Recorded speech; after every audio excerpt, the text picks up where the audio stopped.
Bienvenue dans cette nouvelle vidéo de l'outil CorpusSense. Dans la vidéo précédente, on avait vu comment lancer l'extraction de texte sur une collection. Et ici, on voit que au moment où j'ai arrêté, nous avions déjà 7 pages de fait.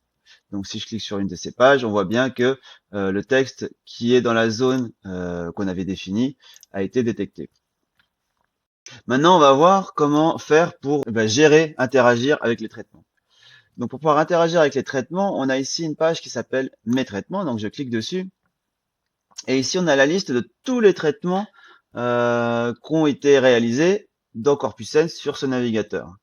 Donc, on peut voir que on peut tout effacer, ou alors on peut sélectionner ceux qui sont en cours, donc il n'y en a aucun, ou ceux qui sont terminés, ou ceux qui n'ont pas été terminés, justement.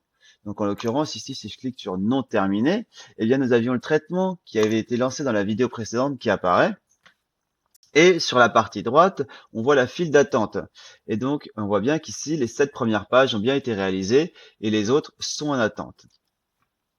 Donc, typiquement, les cas où ça va arriver de reprendre un traitement, c'est par exemple si on a quitté le navigateur ou s'il y a eu un problème technique, etc. Et ben, on va pouvoir revenir sur cette page et reprendre là où il s'était arrêté. Donc ici, pour pouvoir reprendre là où il s'est arrêté, j'ai juste à cliquer sur le bouton reprendre un traitement et il va redémarrer bien, à la 8e page. Sur cette page, on peut également exporter le résultat du traitement. Et donc, on peut faire cet export que le traitement soit terminé ou pas. Et le résultat, alors ça va dépendre du traitement, mais des fois, on peut exporter le résultat et des fois non. Ici, en l'occurrence, pour l'extraction de texte, on va pouvoir exporter le résultat. Et le résultat, c'est quoi? Eh bien, c'est le texte des pages qui ont été traitées. Donc, en l'occurrence, si je clique sur exporter le résultat de Pero SCR, ici, il va me demander le format avec lequel je souhaite exporter mon texte. Il n'y a qu'un choix ici, c'est le format TXT. Donc, je clique sur le bouton exporter. On télécharge le fichier ici qui s'appelle exportedtext.txt. Et quand on l'ouvre, il va nous afficher tout le texte qui était dans les 10 premières pages ici, c'est à peu près. Et donc, on peut parcourir tout le texte et récupérer ainsi le résultat du traitement en cours. On peut également, si on le souhaite, pour une raison X ou Y, arrêter de nous-mêmes le traitement en cliquant sur le bouton arrêter. Et donc, il va arrêter le traitement en cours. Et on peut très bien le reprendre de la même manière avec le bouton reprendre un traitement.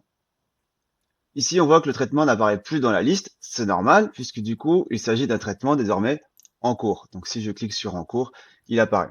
On peut évidemment se permettre d'afficher tous les traitements en cliquant sur tous les statuts. Voilà pour cette vidéo concernant les traitements. Alors là, on va laisser continuer le traitement tout seul et on reviendra dans la prochaine vidéo avec l'extraction de texte terminée et on pourra faire l'extraction des données.